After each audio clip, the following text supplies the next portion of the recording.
But we really appreciate the time that you guys have dedicated to come and sit with us. And we understand that timing isn't always easy to get away from, and to especially time to relax with your family. So the opportunity for us to listen to us talking to you about paver restoration, we really appreciate it. Please feel free to ask as many questions in the group chat. In the group chat, and I will be answering the questions throughout the discussion. If I feel that it's a very important question that the entire group and that Mike needs to address the entire group, I will certainly bring that to his attention as we go through it. But please enjoy, and again, ask as many questions as humanly possible, guys. Cool. And then, of course, we have Lonnie Shook. Lonnie's joined in with us here out of Central, in the middle of nowhere in the United States. We don't know exactly where because he does a lot of traveling. So, Lonnie, you want to jump in here and say hello? Maybe. I think he's. Do I have him on mute? No, I thought. Oh, hold on. Ask to unmute. Let's try this one more time. There we go. There he is. Sorry, man. Hey, no problem. Lonnie Shook here. I won't take too much of your time, guys. Thanks for joining. And let's get right into it. I cover big swath of the country. So if Mike doesn't have it, or Martin, he'll have an announcement. We've got another guy coming on board that's going to help us soon. So get right into it, Mike. Thanks for joining, guys. You got it. Thanks, Lonnie. All right, so we're going to kind of get this moving here. I'm going to move the chat down in here and close this, and then we're going to go into, let's see here, share screen. Here we go. We're going to go to this screen right here. And we're going to go to, oh, there we go, right there. Let's see here. You should be able to see me right there, which is probably a very scary thing. But we're going to go into the slideshow and from the beginning. There we go. All right. Do we have everybody? All right.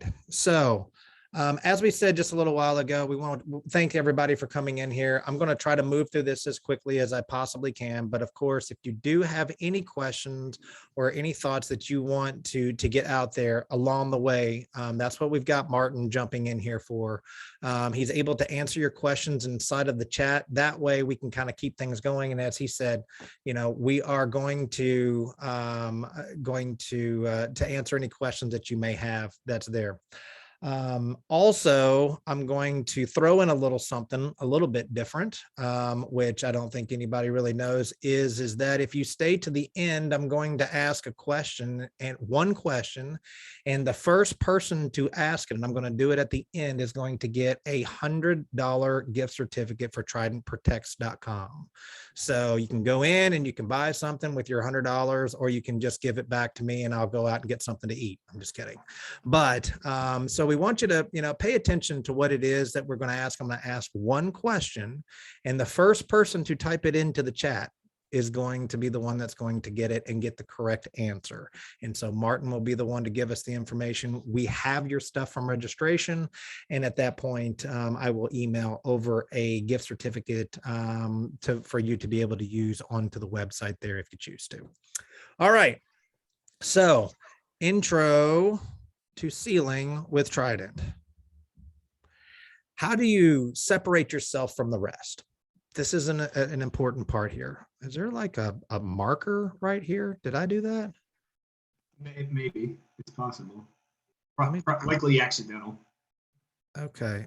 I want to not do that. Let me see if I can annotate, and can I hit clear?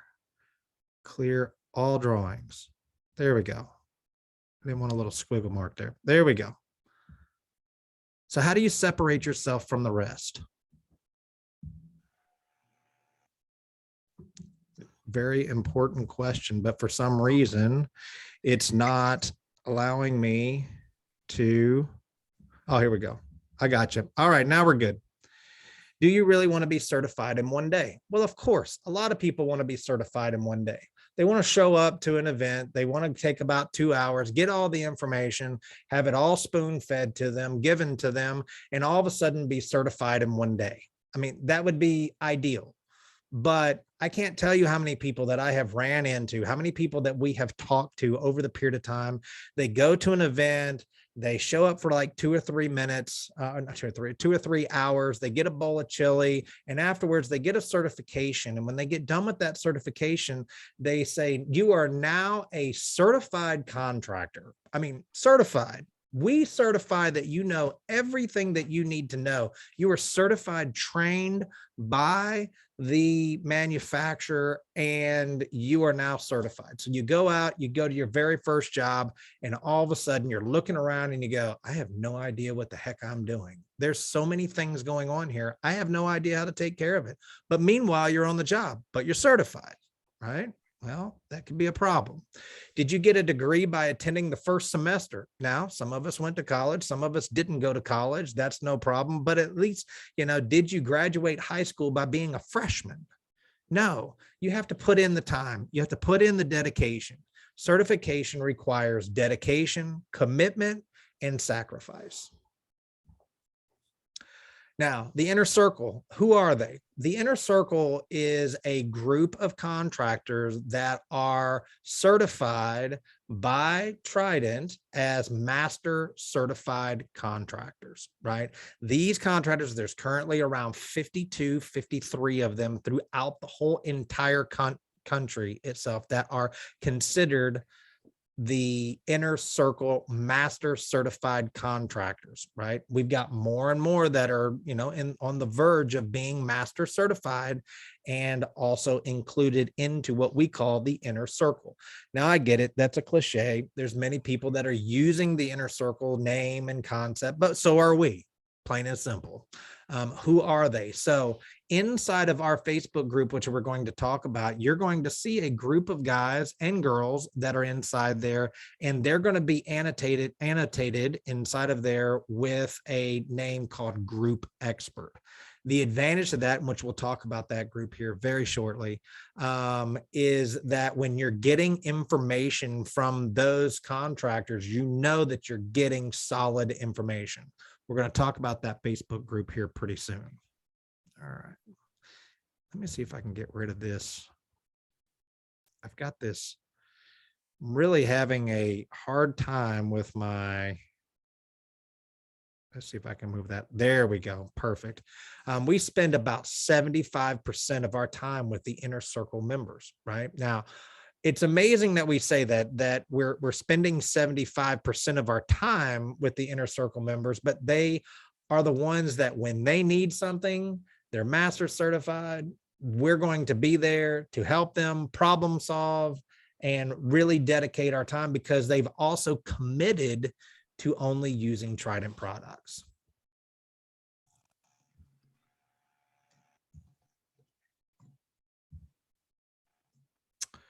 So 100% rock solid, committed to your success. This is our stance. Of course, it wouldn't be a presentation if we didn't have some type of, sales pitch at the beginning. So you got to bear with me before we get to the juice. It's not very long, right?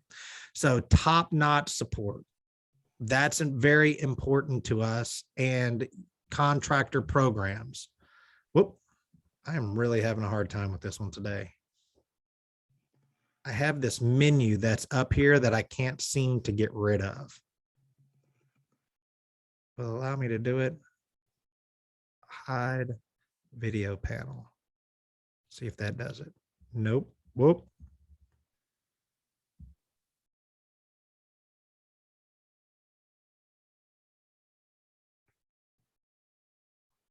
There we go. I think I got it. Hide floating meeting controls. Yay. I'm good. I finally got it figured out. I'm sorry. So top-notch support, exclusive contractor programs, and amazing products and unbeatable training. So with these, this is the keys to the success. You got to have programs. you've got to have support, you've got to have the products, and you got to have the trainings. And with all of those together, you're going to have what it equals as your success. So let's get started.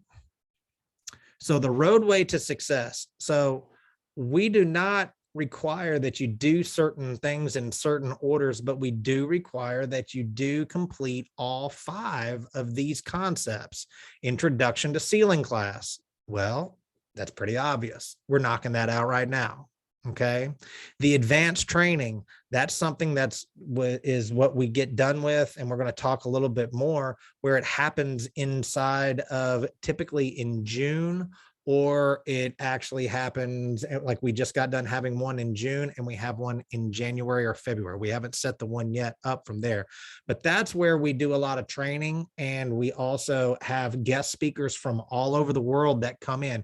You can attend them in person, or you can attend them online. Now, if you come in person and you come to Tampa, this is just a little key. Now, we're going to also try to do this in New York or New Jersey and maybe out in Houston. And I know this is a tall thing to say, but if you do happen to come to the one in Tampa, you're going to get brisket that's just going to change your life, plain and simple. I made about 80 pounds of brisket that changed a lot of people's lives forever, was how good that brisket was. So it's a lot of fun. I enjoy it, but you can attend it no matter where you are in the United States. And we simulcast it into multiple different areas, and you can come in and visit. That's there. To come in person, it does have a fee because we're going to cover, some of the food and everything else like that. But if you do it online, it's free. Trident Live. So this is where you actually go to one of the events. And when you go to those events, we're going to clean, we're going to sand. This is the hands-on training. This is where you actually get to see the process, touch it, taste it, feel the whole concept from the beginning to the end. Then we want you to go out. We want you to complete 5 jobs. Now, why 5 jobs? Because we realize that in that 5-job period of time, we want you to go out and you're going to start to see some of the things that you've never seen before, whether or not getting sand on a cage, or you're going to do these. Now, granted, we want to help you along with that process. We're not just going to say, go out and do 5 jobs. You need to reach out to Martin, reach out to Lonnie, reach out to myself, reach out to Danielle, reach out to the new guy that we're getting ready to hire. Not going to say anything yet, but that's coming up soon. We got a new guy that's getting ready to hire. And reach out to them and guide them. Say, this is how many square feet I've got. This is the product I'm using. I've learned a little bit of information that's here. I've got some things. What should I be looking out for? With guidance, we can help you go through those first 4 or 5 jobs so that you can make it with a success. We don't want you just to go out there and just have at it. But you're going to learn a lot in not only this class, but in the other classes that are going to help you be successful. And then, of course, one of the big things is that the Trident commitment. Only those who have committed to using Trident sealers will become Trident master technicians. Now, I see we're getting some mark annotate right here. So please don't write on here.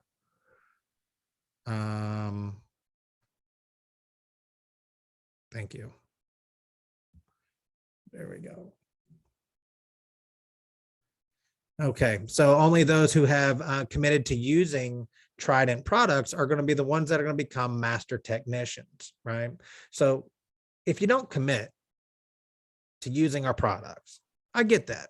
There's going to be plenty of people. I know that there are people that are on this event right now that are using other products. There's other ones that are on the fence about using product, and there's a majority of them that have never sealed before. But as far as certification is going, for us to certify someone, we want to make sure that you are committed to utilizing our products. I can't tell you how many times I will have someone that calls me up and says, hey, I've got a problem. This is what's happening, and this is what's going on. And, how do I fix it? Now, I tell them how to fix that, and I teach them how to do that because hopefully we want them to come over to the Trident side that's there.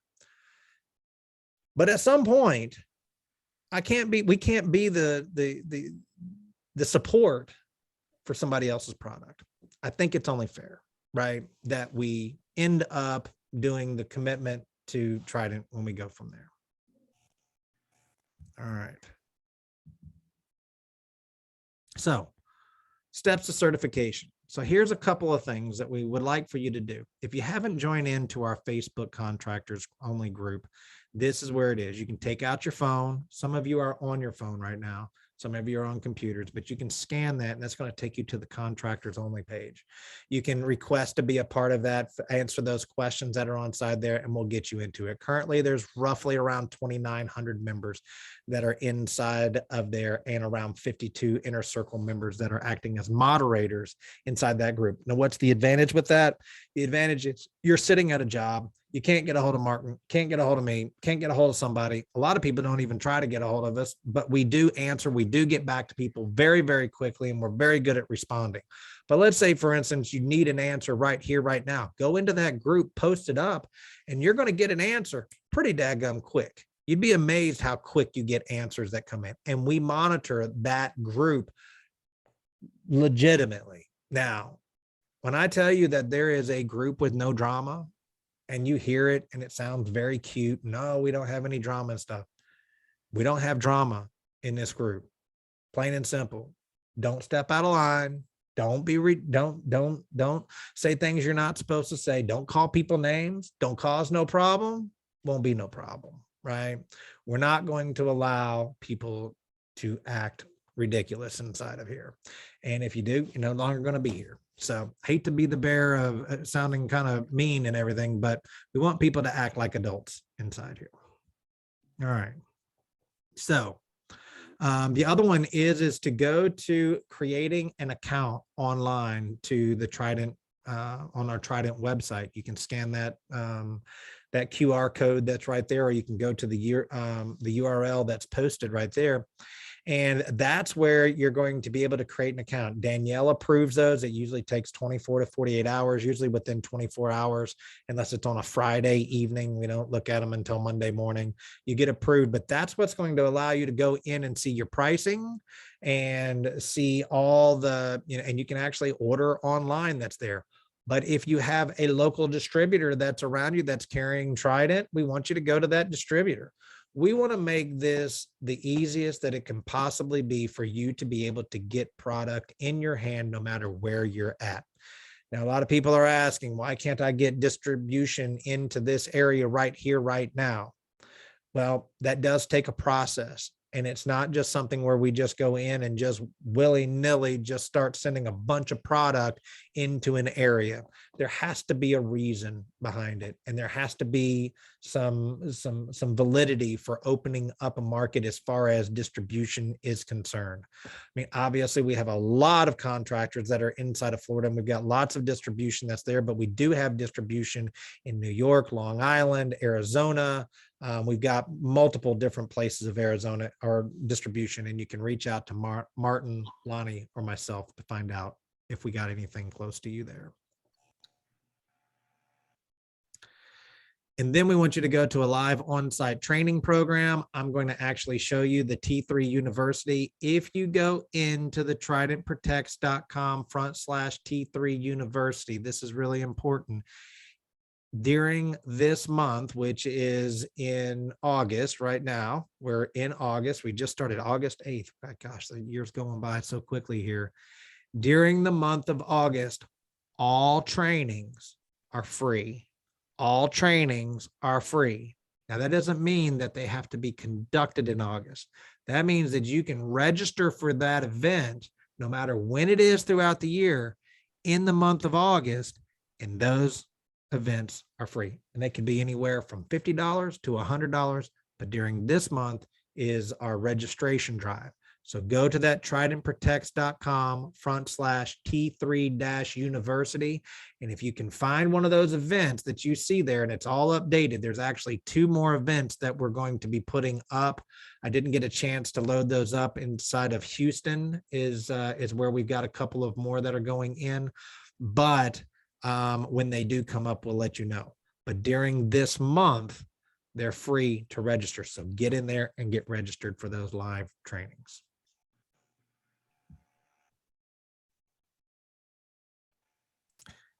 Again, then we also have an online training program too. So if you go into that same website, you'll see a link there for the online training.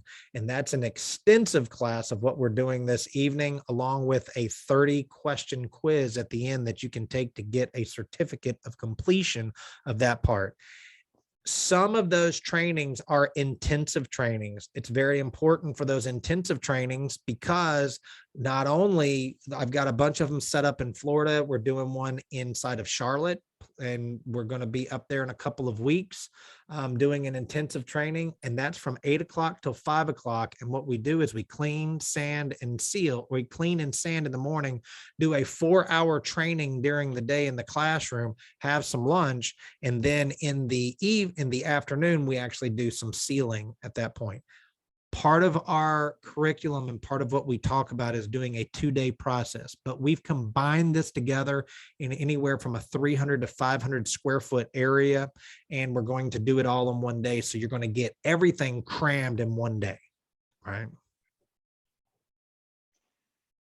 So after this course, we are tracking who's on here the whole time, right? So even if you fall asleep, don't log out, right?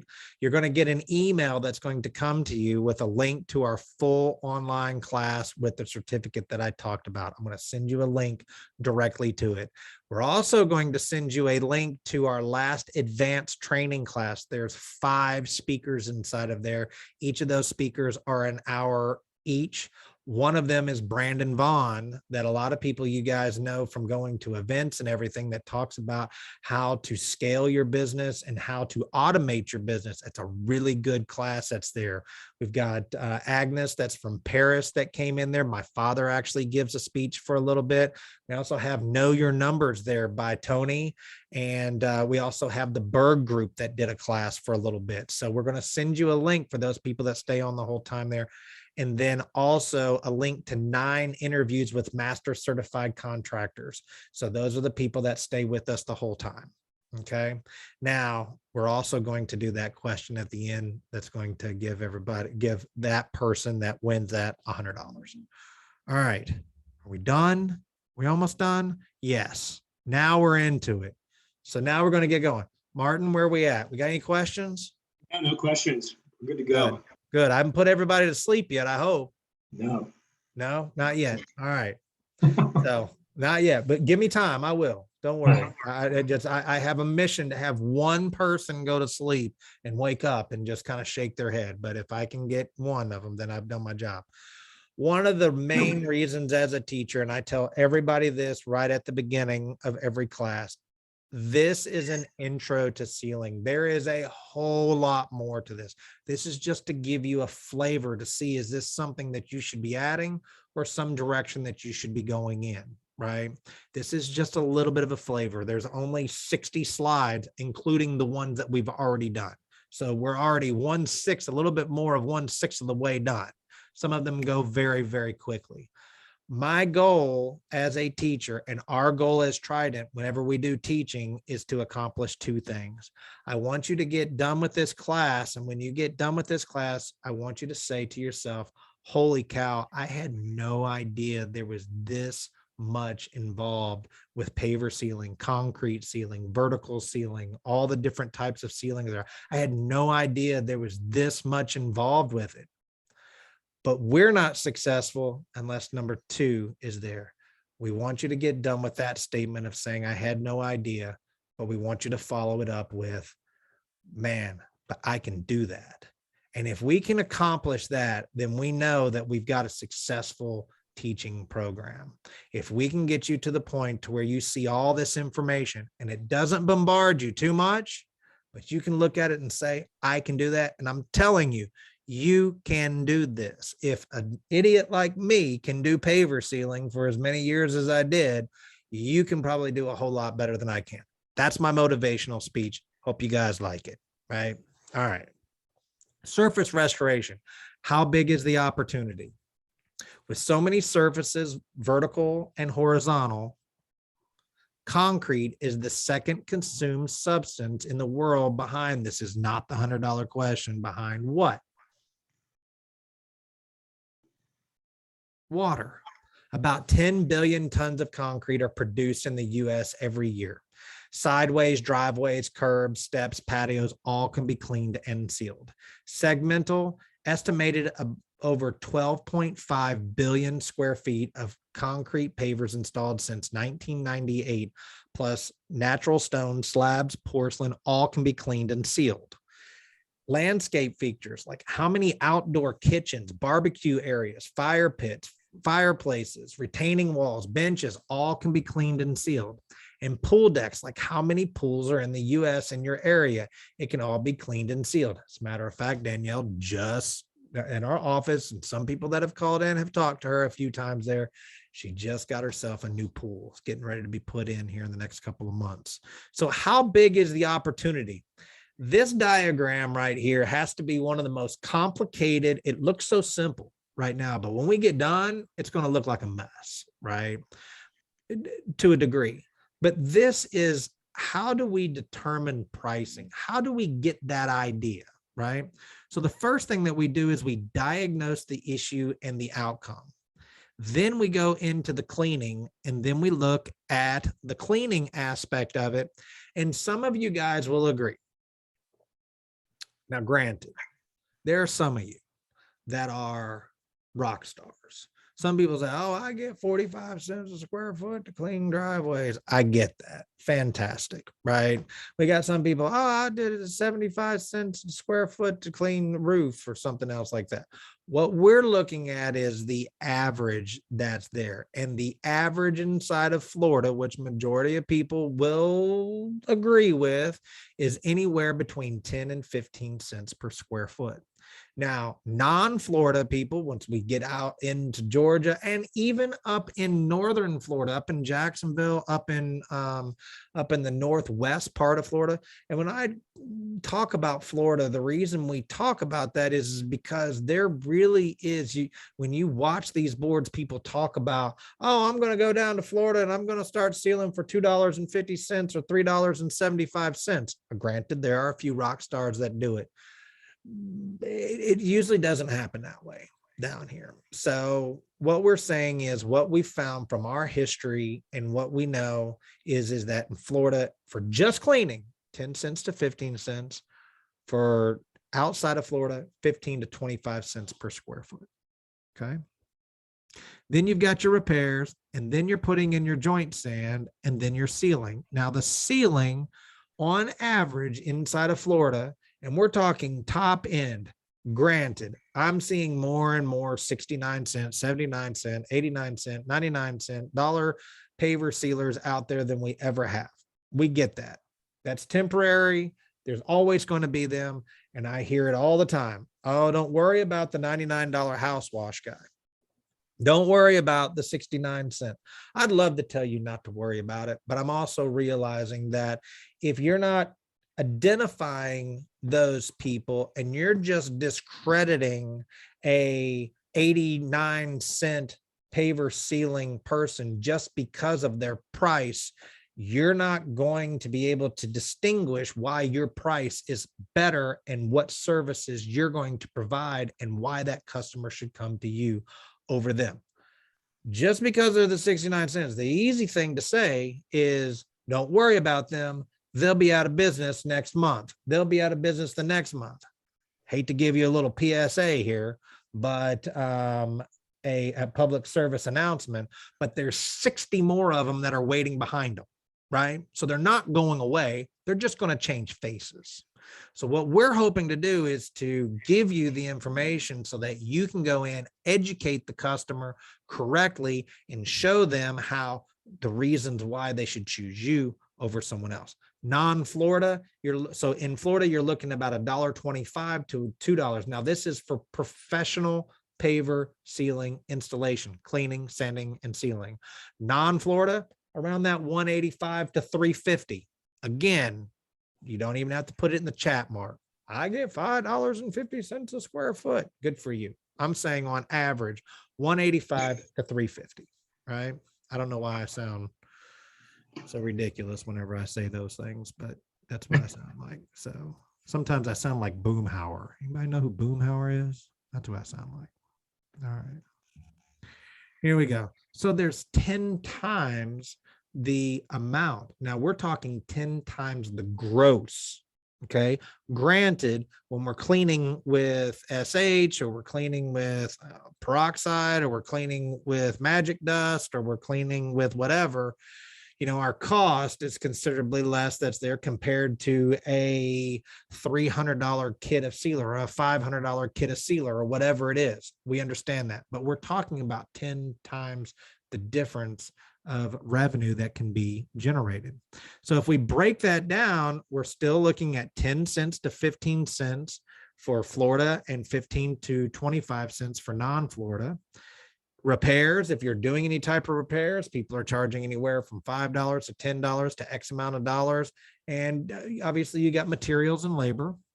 Then you've got the joint sand that's here. So you've got Florida are typically averaging around 20 to 25 cents for installing joint sand, non-Florida 45 cents to 80 cents.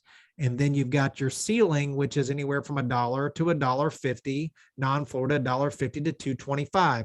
If we add all three of this is taking this and separating it into three different pieces here, the cleaning, sanding, and sealing. That's when you get that bottom number that's there, anywhere from $1.25 to $2, $1.85 to $3.50. I told you this was going to be a mess, right? Any questions so far, Martin? No, none. All right, good.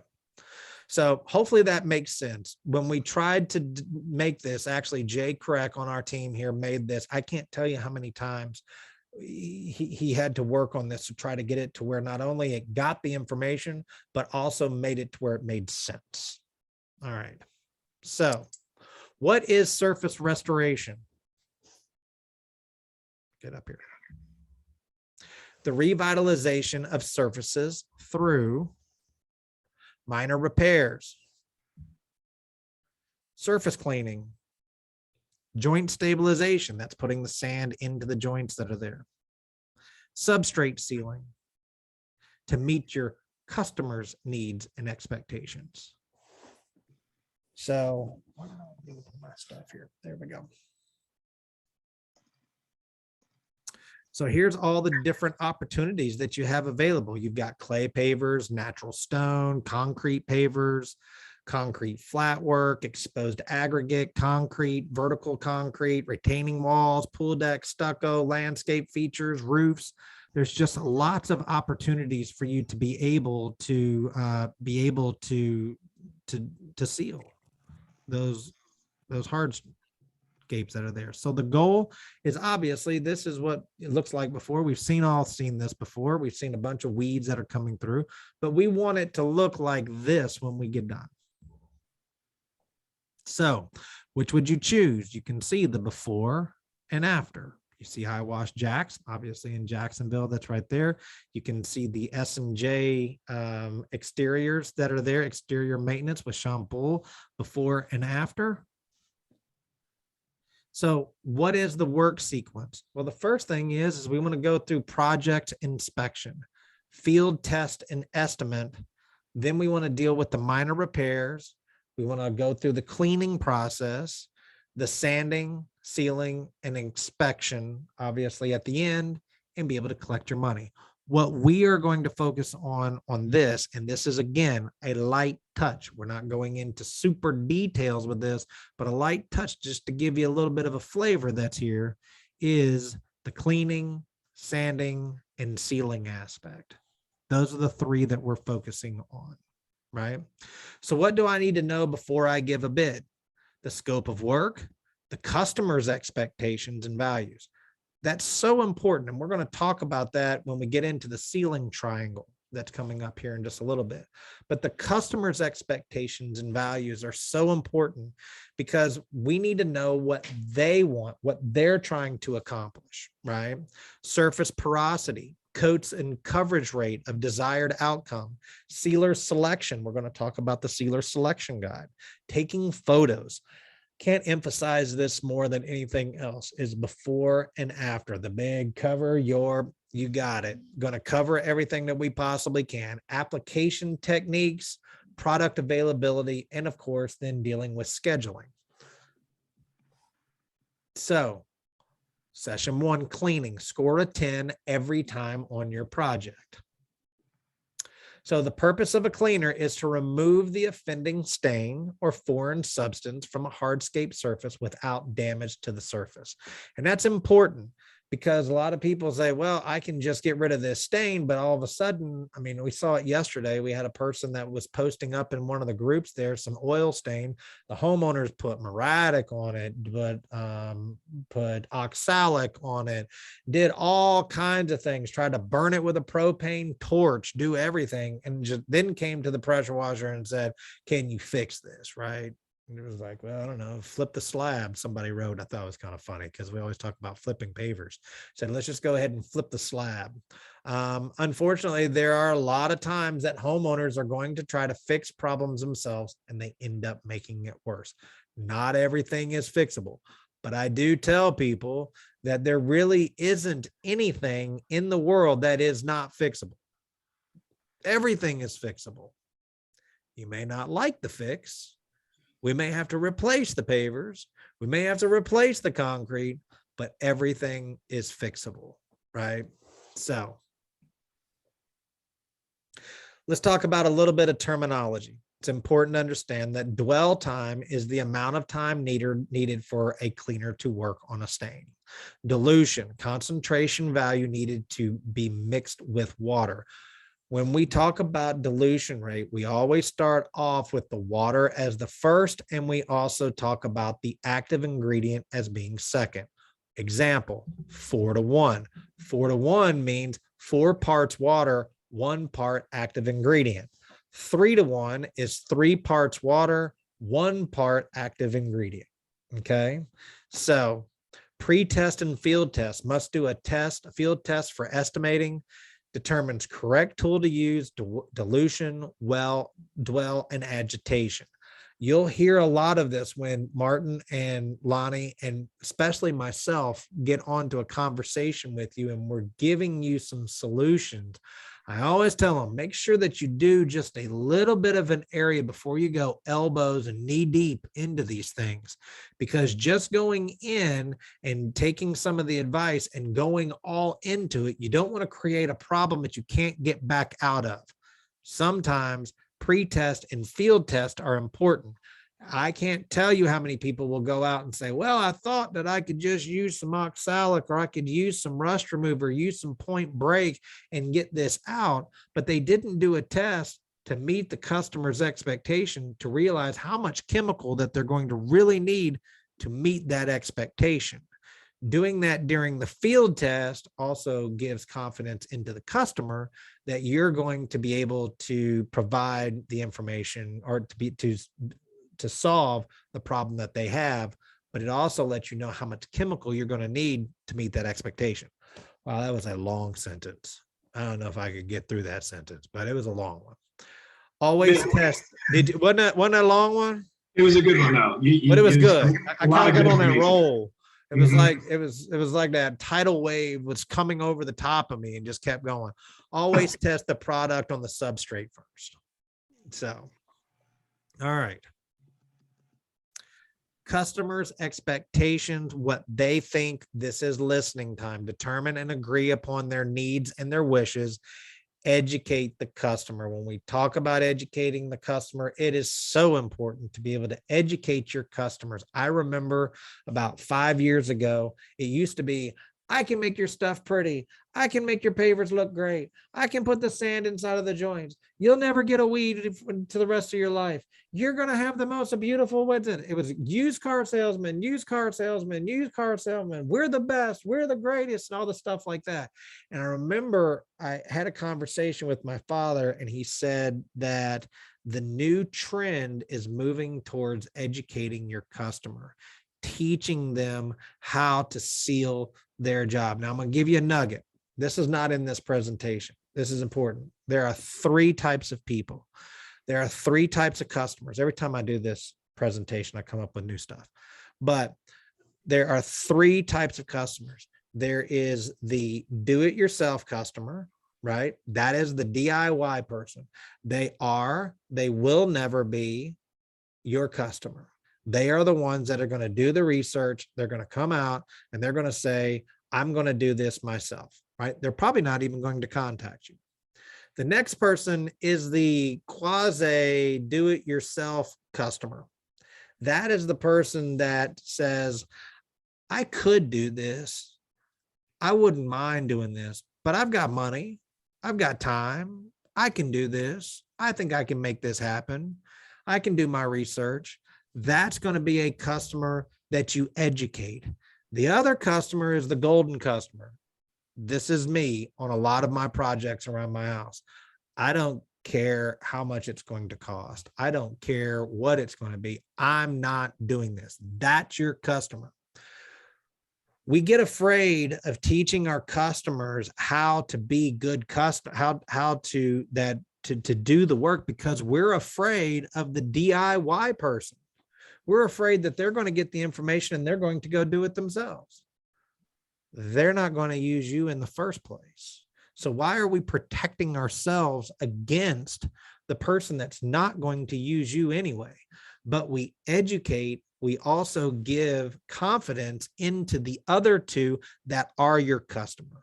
It's important to make sure that you educate your customers, and in your marketing, it's not about before, after. It's here's our process. This is the steps that we go through.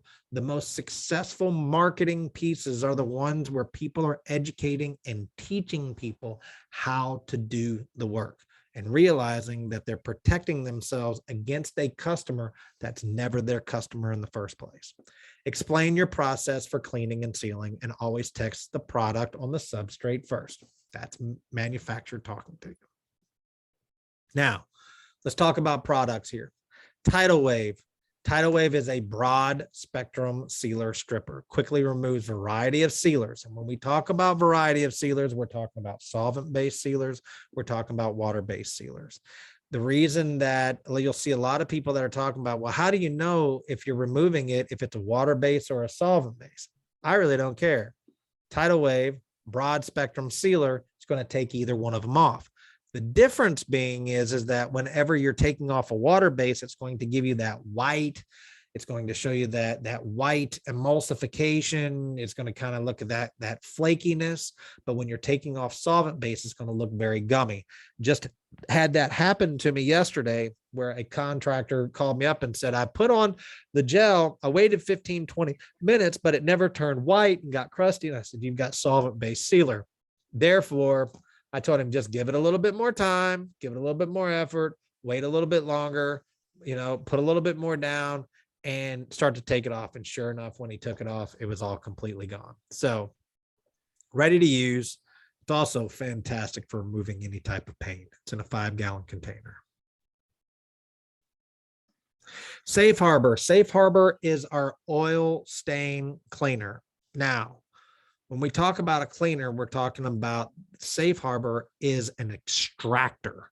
It actually goes in and pulls the oil up and out. We just saw a post that happened from somebody that used multiple different degreasers. They had actually, Martin, it was your guy, wasn't it? Yeah, Bobby Abadessa Yeah. recently used Safe Harbor. I mean, I am a huge fan of this product because just not only the visual that you get to see of it physically watching the oil extract itself out of the surface, but how often do you really get to display magic for your homeowner? Because the night and day effect afterwards of removing this oil stain, and then you seal it afterwards, which will hide that ghost stain. It's truly as if nothing had happened. I mean, as if that oil stain was never even there. And it was amazing. And that was hydraulic. That was hydraulic oil. You're absolutely correct. Yep. Yeah. I was sitting there thinking about that picture of just watching that oil just suck out of those pavers. Mm-hmm. I will tell you though, whenever you're using Safe Harbor, don't get your nose all up in there. Okay. It'll wake you up real quick. Right. So if you happen to be in a football game and you need some spirits to wake you up or something, or get hit really hard, just take some, don't do that. Don't listen to me. Sometimes I go off on a rampant, and I shouldn't be saying things like that, but it's a strong product, and it's something to use for removing oil that's there. Okay. So now we're going to start in. We're not going to go into the 1, 2, 3 cleaning process. That's something that really needs to be seen. It is, we have 3 products that we use in succession based on what the product is. Whitewater is our efflorescence mineral and salt cleaner. It helps remove the efflorescence. In our advanced trainings and in our other classes, we go into how efflorescence is actually made. It's a concentrated formula, not how it's made, but how it's developed and how we actually clean it. But whitewater is part of the process to where we dilute it. We dilute this product down for general efflorescence 1-to-1, then downstream. So you're looking in a 1 5-gallon container right there, being able to clean roughly around 10,000 of moderate efflorescence. If you got to go heavier, of course, you can go a little bit stronger. That's there. Okay. Point Break. This is a sleeper product. Right. This is one that just keeps amazing me and amazing me and amazing me. Right. I love Point Break. My son actually uses Point Break at Chicken Salad Chick to clean the floors of all the greasy food stuff from all the Chicken Salad Chick. Now you would think Chicken Salad Chick doesn't have a lot of grease, right? Because it's non-fried food that's there. But we had an area that was behind where these guys were constantly mopping the floors, pushing it out the back, and it was just basically going out the back door. I went in, did a sample with Point Break.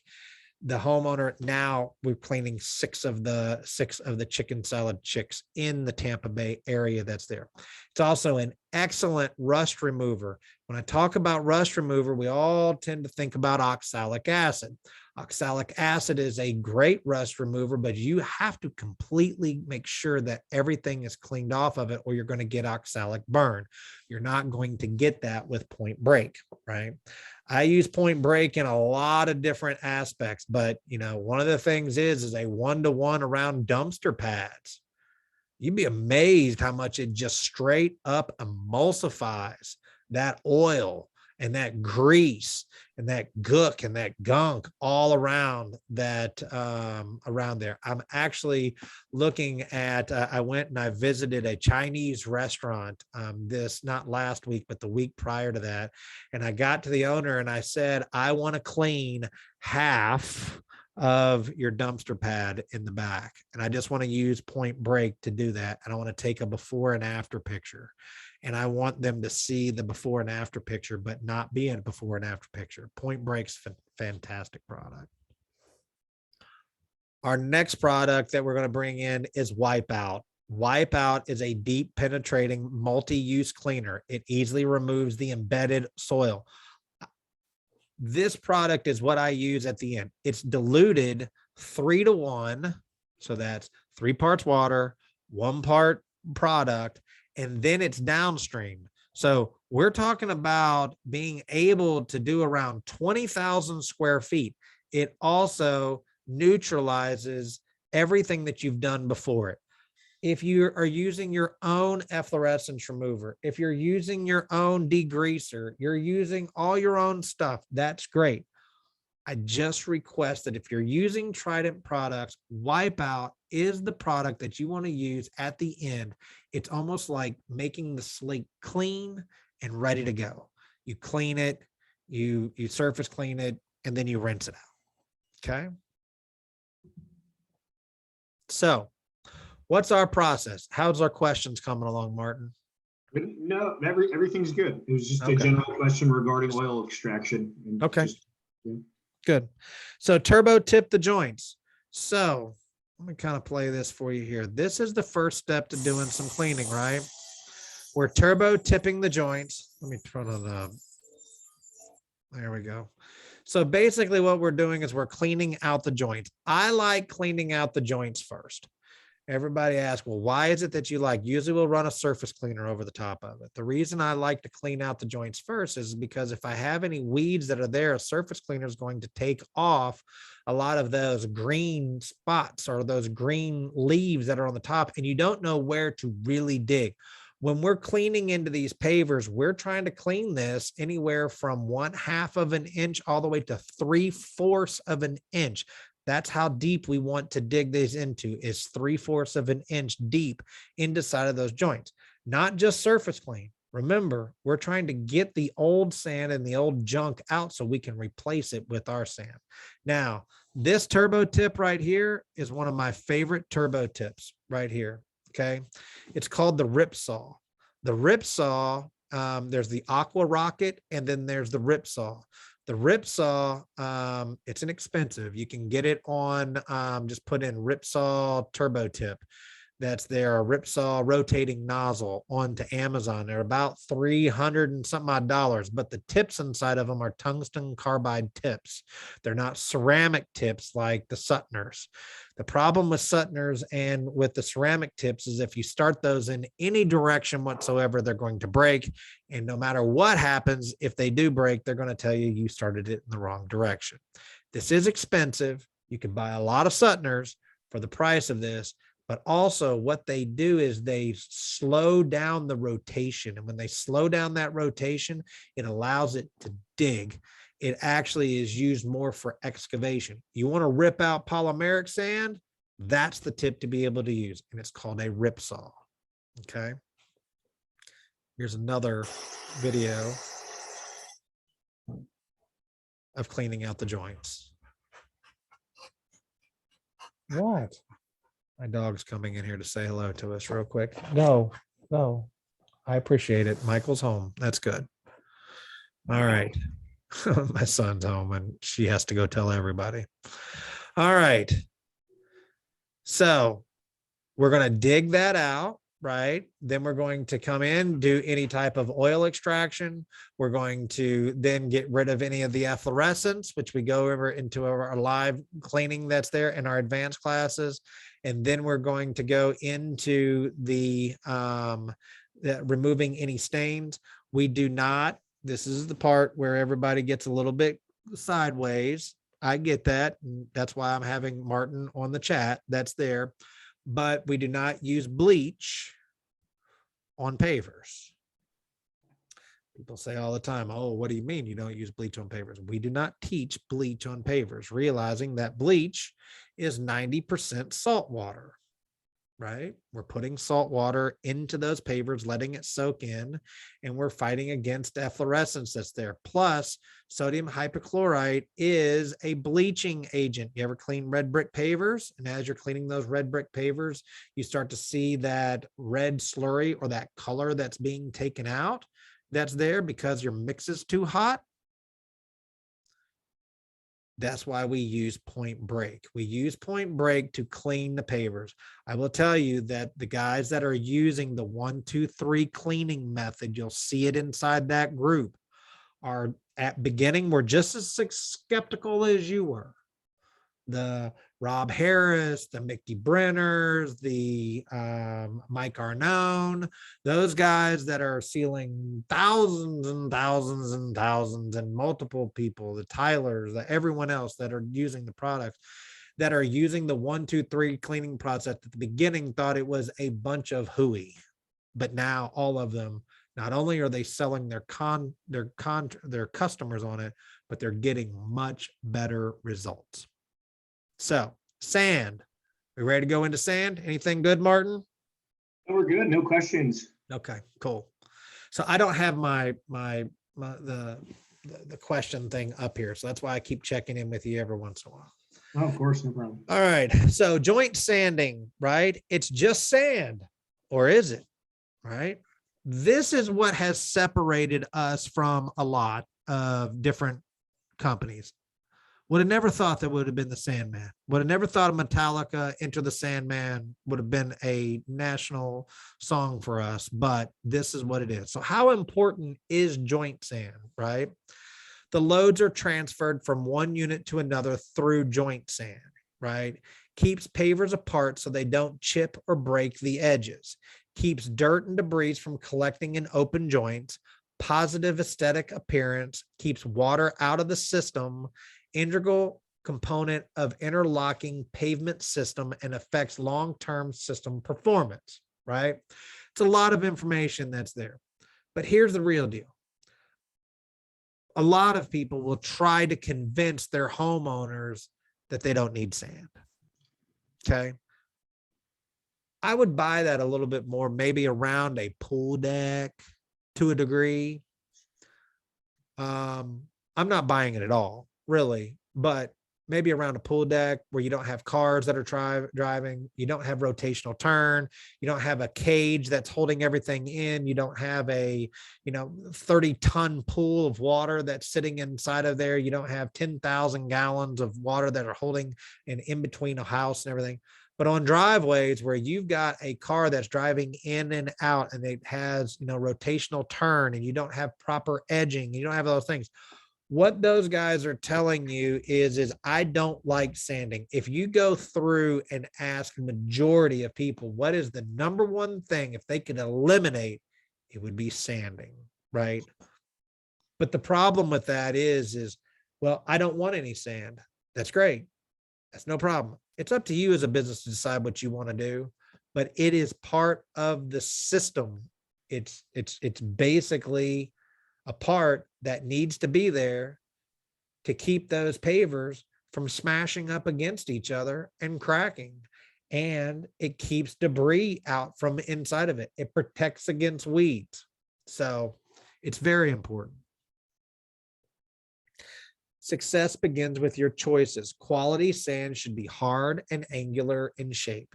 Be washed and have few fines as possible. Have no large aggregate, contains no organic material, and have colors of aggregate that complement the surface. We're going to get to that in a second. Be made in the USA and meet the ASTM C144 standard of joint sand. What is that? We're going to get into that. So what is ASTM C144?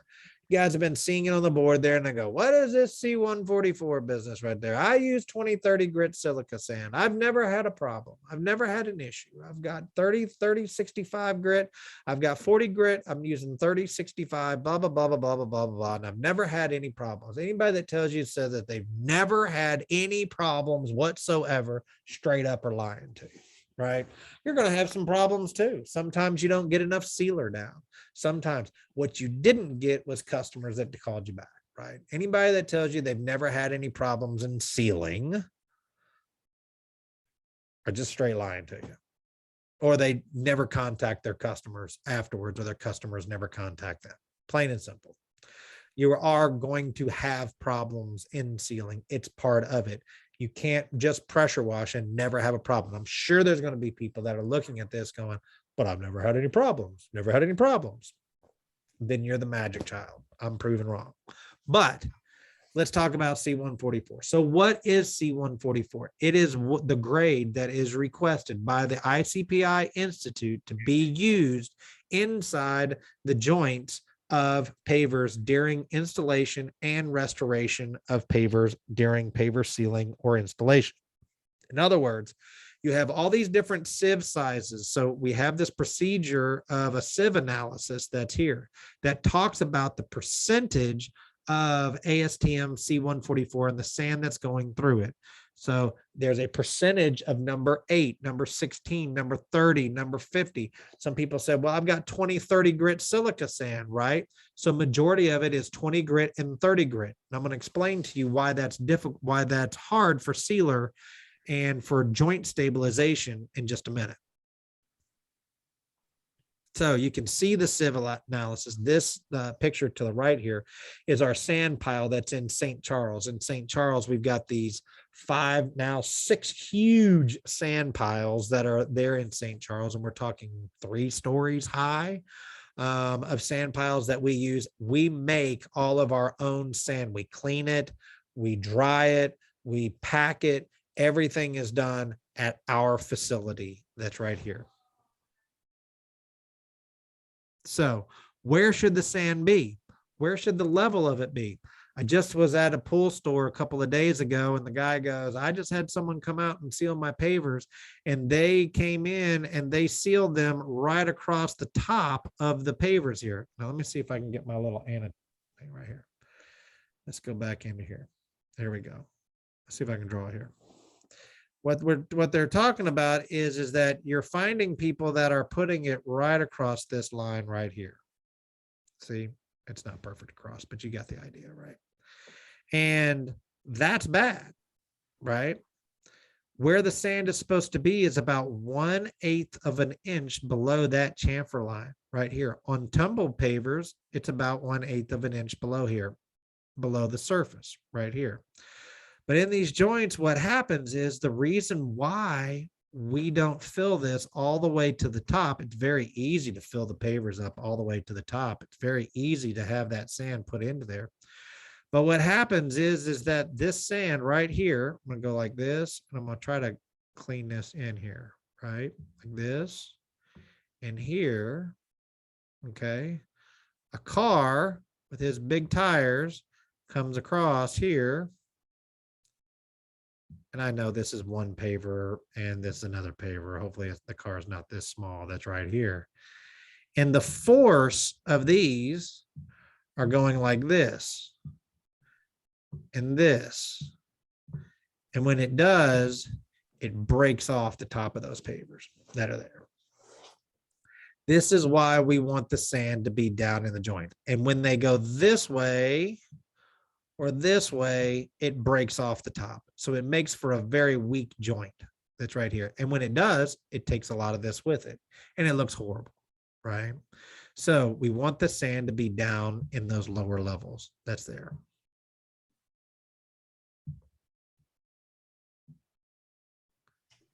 Okay. All right. All right. So we have two types of sand. We actually have a third. We're not going to go into it right now, but we do have a third, which is a resin type of sand. We're going to go into that later. We're going to talk about, not here tonight, but we're getting ready to release a third part of sand, and we're going to do a lot of education on that. Because it's a new type of poly sweep that you're able to put in by watering it into the joints that's there. That's all I'm going to say about it tonight. Joint sand, stabilizing sealers, best choice when you clean, sand, and seal, right? Now, it meets the ASTM C144 joint sand, angular, wash, dried. We've got actually 6 colors. I didn't update this part here, but it has tan, gray, fieldstone, platinum, and black, and our new color, which is pearl, made in 50-pound bags. And then we have polymeric sand, which is the best choice you can use when a lot of people use polymeric sand, but the biggest thing about polymeric sand is you've got to make sure that you dig out those joints 3/4 of an inch deep, and it has to be a 1/4 inch wide. That's important for polymeric sand to work. A lot of people are going to tell me, oh, you can't use polymeric sand in Florida. You can't use it in Florida. It's too wet. There's just no reason for it. The reason is people don't know how to use polymeric sand. I can use polymeric sand all day. You just got to be patient. And that's where we typically have a problem down in Florida. We're very impatient people. Now, up north, we use a lot of polymeric sand that's up in there because the atmosphere allows us to be able to do those kinds of things. But polymeric sand, we sell polymeric sand and joint sand. We will teach you how to use polymeric sand. I actually have a video that's right here that's going to talk about polymeric sand too, just to give you a little bit of that flavor. These are currently the 6 colors of joint sand: tan, gray, fieldstone, platinum, black, and pearl, right? So those 6 colors that we have there, gray fieldstone is one of my favorites that's there. It's a little bit lighter than platinum and a little bit darker than gray. The 2 most common colors that we sell and most people use are fieldstone and tan. Now, we do have samples. We have sample bags. You can contact Danielle at the office that's there, and you can get samples. You can go to any of the distributors that are in Florida that are carrying our product, and they should have samples out of there. Or you can contact us at our call and get a sample of the 6 colors of sand. The advantage with that is that when you're there, you can show the customer and let them choose what color sand makes sense for them. I will tell you, you want to sell more ceiling jobs, you can educate the customer. You can show them before and after pictures. You can give them a great proposal. You can tell them how great you are. You can sing for them. You can dance for them. You can tap dance. But the number one thing that's going to help you sell more ceiling jobs is sand. These colors of sand. You whip out these 6 colors of sand, the 6 colors of sand, and let them choose the color of sand. Put a little bit down inside of the joint, take a little spray bottle, spray it into it. Let them choose between tan, gray, fieldstone, platinum, black, or pearl. Obviously, you don't want to put black on certain things and pearl on different things, but you would pick the ones that would make sense. Let them choose the one they want. You will sell more ceiling jobs from sand than anything else you can do, plain and simple. And there is not anyone that can change my mind on that. And any of the inner circle members will all tell you sand sells ceiling jobs. Simple. I get a little passionate about that. Go to the next one. So, dry sanding technique. Now, this, whoa. Go back. There we go. So this really incredibly handsome guy from a long time ago here, I'm going to actually put this on mute. Here we go.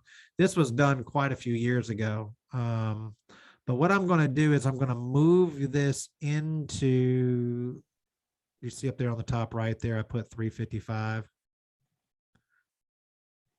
3, close enough right there. So what I'm going to show you here is, I'm going to put some pausing on here. What I'm going to show you here is the process of dry sanding, right? This is how we're moving sand into the joints, right? One of the things that we don't want to do is do something called bulldozing, and I'm going to show that to you right now. See how we're bulldozing that out? Everything about your body and about your fiber is going to want to do that. You're going to want to just take that and push that sand all the way across. The problem is it doesn't fill from the bottom to the top. Therefore, you're going to get all kinds of bridges that happen. Now, you're supposed to compact when you get done. I know not a lot of people are doing that, but here is the opportunity, and you'll see they'll go in and then they'll clean it up, right? They'll make that bridge that comes across. What we want to show is a flicking method. Now, this is if you're dry sanding. When we talk about cleaning and sanding, we primarily are looking for a 2-day process. You say, well, I can't make any money doing a 2-day process. Yes, you can. You can make plenty of money doing a 2-day process, and we can go over how to do that. When a joint is completely full with moisture and you clean it, and then you wet sand it, and then you seal it, you have a ton of moisture that's inside of that joint that's there. It's not allowing for that sealer to get all the way down to the bottom and provide joint stabilization. We're going to talk about a sealer here in just a minute when we get to sealing. When we talk about joint stabilization, I'm going to show you the Adam and Eve of all joint stabilizing sealers. SEK, Trident, those 2 conglomerates that are there, and we'll talk about that here in a second. I keep talking about how we're going to talk things, but we do, is the inventor of joint stabilization. Been doing it for 30 years. So when we talk about the chemistry of how joint stabilization works, when you have a joint that is completely full with moisture and you put a sealer on top of it, I don't care if they say, well, we had a chemist that actually, developed it so that it will, be the best joint stabilization. And I never have a problem. it is true that when you do a joint stable and there has been tons of water that's inside of that system and you add a sealer into it, there is a 40% to 40 to 45% difference in long-term joint stabilization. I say this a lot. I don't care what the pavers look like tomorrow. I don't care what the pavers look like in 2 weeks. I don't care what they look like in 6 months. I don't care what they look like in a year to 2 years. What I care about is what do those pavers look like in 2.5 years, 3 years, because that's what you're putting your reputation on. You are telling these customers, I'm going to provide you a quality service. I'm going to give you the best of the best that's there. But if I'm only in it for it to look good to next week, I hate to tell you this, and I hate saying this, but I'm going to say it anyway. You're not Trident. That's not who we are. We are not, you're not our customer. If you're into it to splash and dash, and that's what you're about, we're not the right fit for you. And I hate to tell you that. I hate to be rude. I hate to be condescending. But if you're into a splash and dash mode, I need to get in, get out. Time is money. I got to splash. I got to get in here. I got to make my money. If you're not providing the highest quality, you're not our customer. But that's okay. We're still going to teach you how to do as much as we possibly can, but you just may not be our customer. But if you're into it to provide long-lasting results, charge a good price for it, give good value, good service, then you're a Trident contractor. All right. Here we go. So what we're doing here is we're flicking it. It's hard to see, but that broom is actually bouncing a little bit. You see how that sand is popping out there in front? So what it's doing is it's filling the joint from the bottom to the top. Now, of course, I've got this awful looking shadow that's right there. But that's what we're doing. We're flicking that sand across, right? I really love this broom, but you can't hardly even find this broom anymore. It's a wooden broom. It was heavy, but it worked. Now, my favorite right now is a Coleman broom. I don't do this anymore. I wet sand. Isn't it great? Oh, it's unbelievable. From Lowe's. You get it from Lowe's? Yeah. Yes, that's exactly where it got stiff. Perfect. It's exactly what you want to flick it in.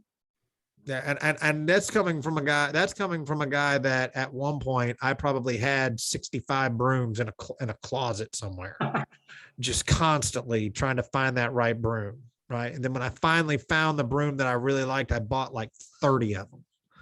All right, so that gives you the dry sanding concept. Now we're going to talk about wet sanding. Wet sanding is the process of taking water and moving across. This is from Rob Harris. He's fantastic at doing this. You'll see that what we're doing is we're taking that sand and we're moving it across. The sand's falling in and it falls down into the joints. We have another person that's there that's moving the excess along, right? And that sand is now falling down into those joints. Okay.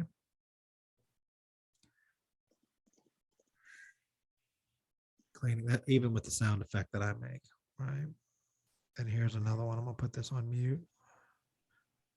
And here's a little bit more on travertine. So you'll see how that goes right across. This is our sand. It falls right in. Now, there is a chemistry that comes along with this that talks about why the sand is such of a high grade, especially with pearl. That talks about how it falls into the joints there, the purity of that type of sand. And we go into that in more of the advanced training so that you can understand that. But this is just to kind of give you an idea of the process of wet sanding.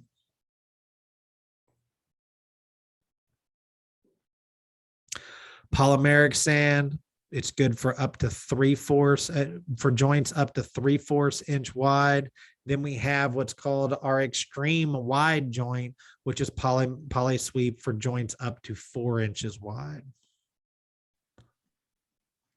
All right, I'm gonna show you this little video. I'm Jay from SEK Shervine. Today we're going to talk about polysweep polymeric sand. We've got a hardscape project that's ready to be completed. All the pavers are in place. We've installed snap edge paver restraints. Our surface is clean and dry. And that means it's time for PolySweep. Your reputation is on the line with every job you build, so don't compromise on your polymeric sand. PolySweep is just damn good sand. Let's talk about what makes PolySweep unique. Regular and extreme wide joint PolySweep are both superior strength, long-lasting polymeric sands. This made is, with a you're going to blend of actually see ASTM our C144 sand and the highest quality clear factory. synthetic polymers. PolySweep is manufactured at our state-of-the-art facility, ensuring consistent quality and reliability. Our dedicated logistics team specializes in getting PolySweep into the marketplace as quickly and as inexpensively as possible. That robot's pretty awesome. Once So activated with water and allowed to dry, PolySweep will form a hardened joint that helps to prevent sand loss, inhibit weed growth, and deter insects. PolySweep has superior strength and long-term durability, plus it's RCS safe and guaranteed to be haze-free. Before we get started, this would be a good time to review the ICPI recommendation for best practices for hardscape installation. You will need to use a 3/4 inch modified stone base and sand for your setting bed. You can also use PolySweep with open graded base systems.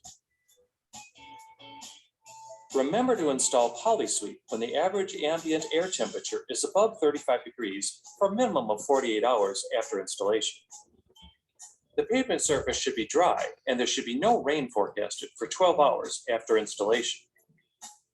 Use PolySweep for pavers for joints up to 3/4 inch and extreme wide joint PolySweep for joints up to 4 inches. When you're ready to apply PolySweep, here's a tip: save your back. Stage the 50-pound bags evenly around your surface.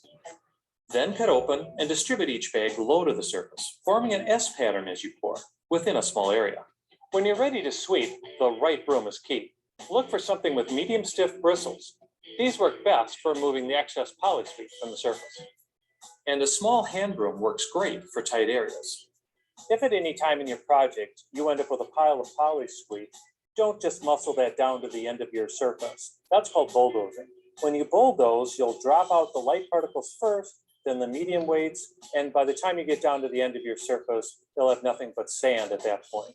Rather, pick up a shovel, take a scoop of that PolySweep, and bring it down to the other area, and just repeat that until you've eliminated that pile of sand.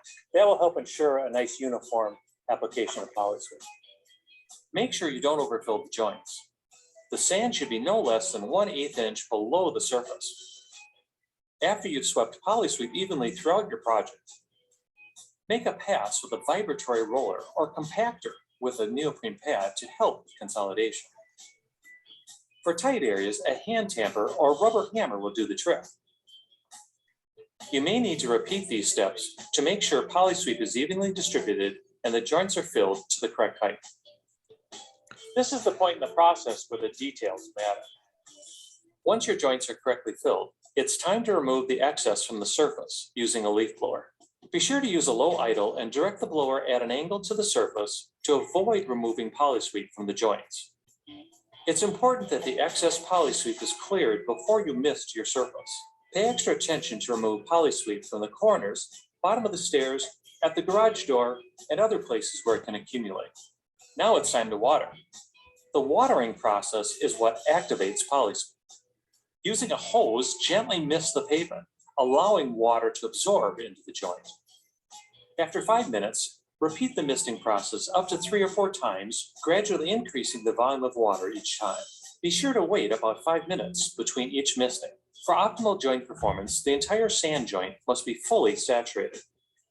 Any residual water caught in the texture of the pavement surface should be blown off with a leaf blower.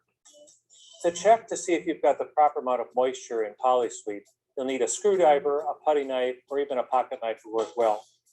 We're going to pick a joint, and we're just going to dig down in the joint to see how far water has penetrated. In this particular case, I'm down about that far. That's not enough. We want to go all the way to the bottom of our PolySweep joint. So what we'll do is just push this back into place and then apply more moisture. Polysweep takes 24 hours to cure, depending on site conditions, temperature, and humidity. Once it's dried and cured, it's time to enjoy your beautiful hardscape. You can also use Polysweep on natural stone, porcelain tile, and concrete overlays. To learn more about these applications, Polysweep, and all our professional hardscaping products, visit us online At tridentprotects.com. Did you like that? See how I timed that out? Wasn't that good? That was beautiful. Did you like that? That was good. Now, if I didn't put anybody to sleep at that moment, now that's not me doing it. But if I didn't put anybody to sleep at that point, I can't do it, right? But we want to, and I'm going to show you a bunch of different, not show you a bunch of videos, but here we are. We're now to the part why you guys got into here is sealing for success. Any questions so far, Martin? We're good. Good. All right, good. Hey, look, we're still at 30. I only lost one person. This is great. We're still at 35. We were at 36 for a period of time, but we only lost one person. We only have about 6 more hours to go, so it's all perfect. Everything's good. I'm kidding. We're at 42 and we've got to get to 60. So we're not far at all. And a lot of these are pictures. So hang in there with me. We're almost done, right? Okay. Sealing for success. Let me close this here. Control Alt Shift H. There we go. All right. Cleaning for success.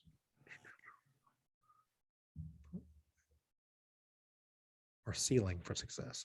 Sealing triangle. This is something that really helps out getting the expectations of what the customer is looking for.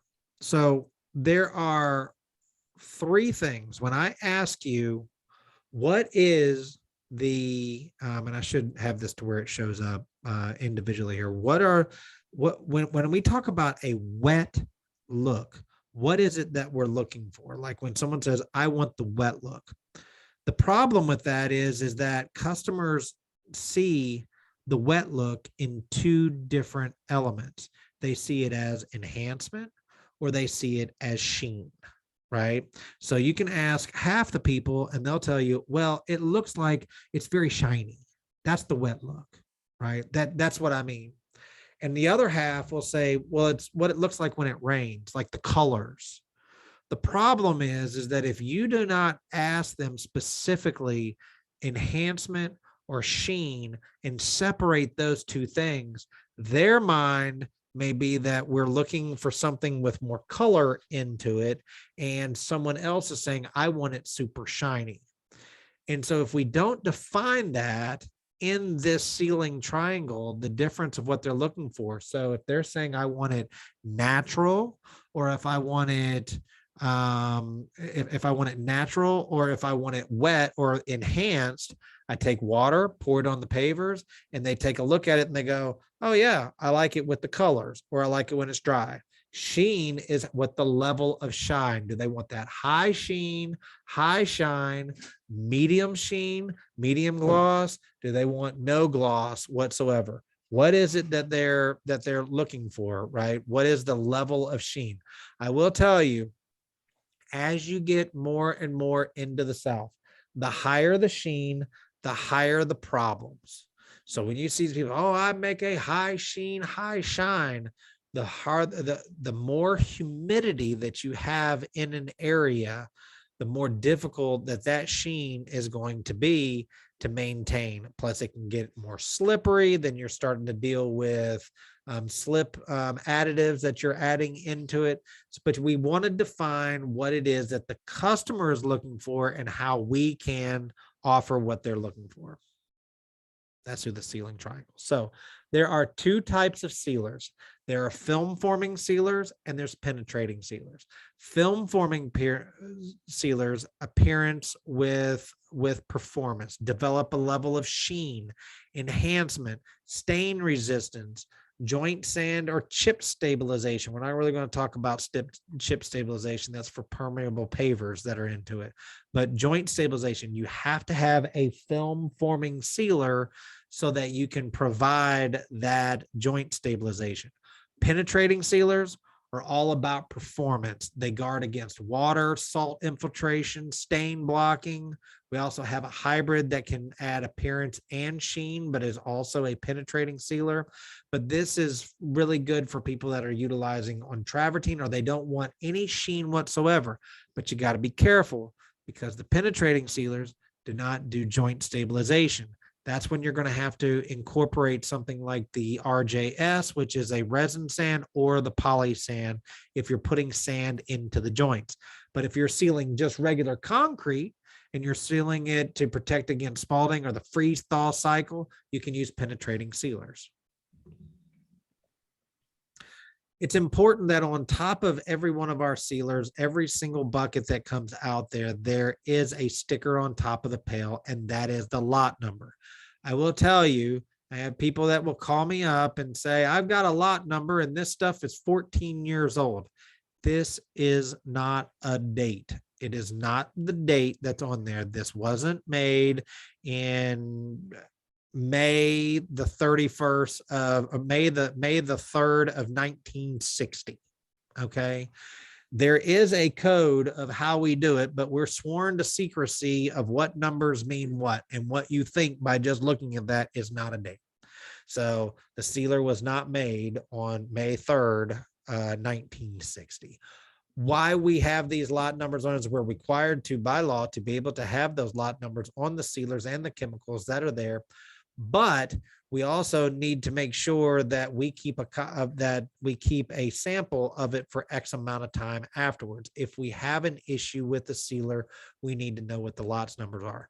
The reason I bring that up is that there's very few people that do this, but when they do have a problem and we can't seem to figure it out, we need to be able to pull the test. So it's always good to take that lot number and write it down on your notes that you're doing for your project itself. Just write that lot number down.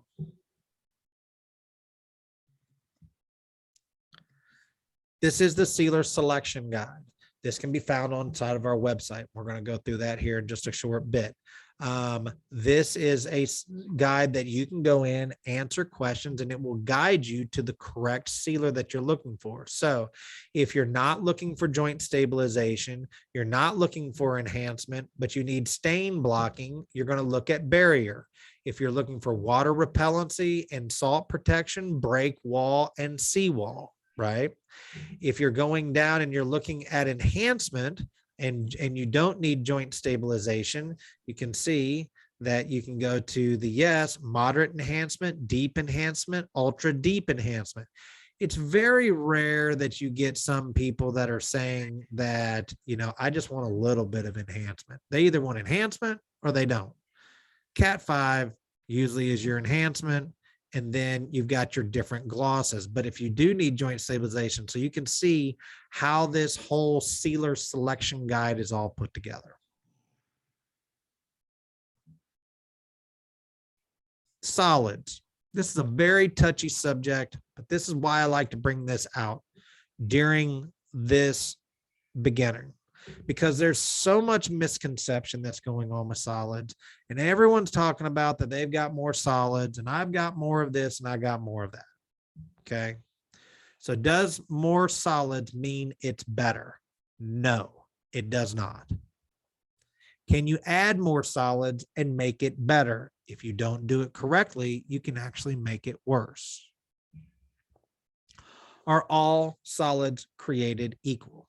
So let's start this off. I'm trying to figure out sometimes how we go.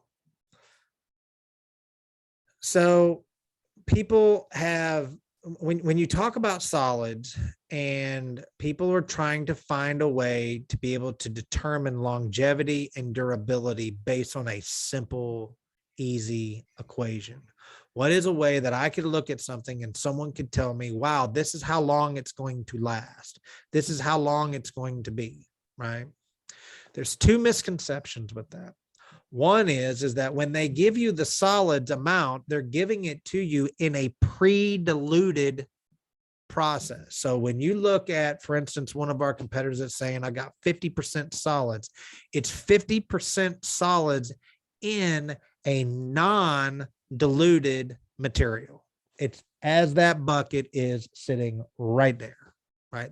That is what the solids amount is going to be. But once you dilute it out, those solids are still there. They're just spread out considerably further. So what is the application area of solids that's there? Plus, I can take a rock and give it to you and put it in your hand, and it might be slate. It's very brittle. It'll break. It's very simple, but yet it's still a rock, right? Or I can give you a diamond, the exact same, super hard. And I can even take that diamond and make it smaller, and it will perform better.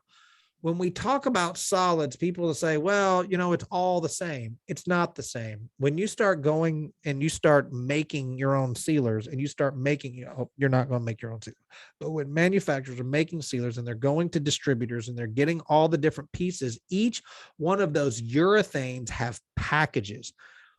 There's typically around 1,000 different types of urethanes that are out there. So one says, well, I'm using urethane, right? And it's going to perform like this, and it's going to do this. There's 1,000 of them out there. When you look at an SDS and someone says to you, just look at the SDS, it'll tell you everything you need to know.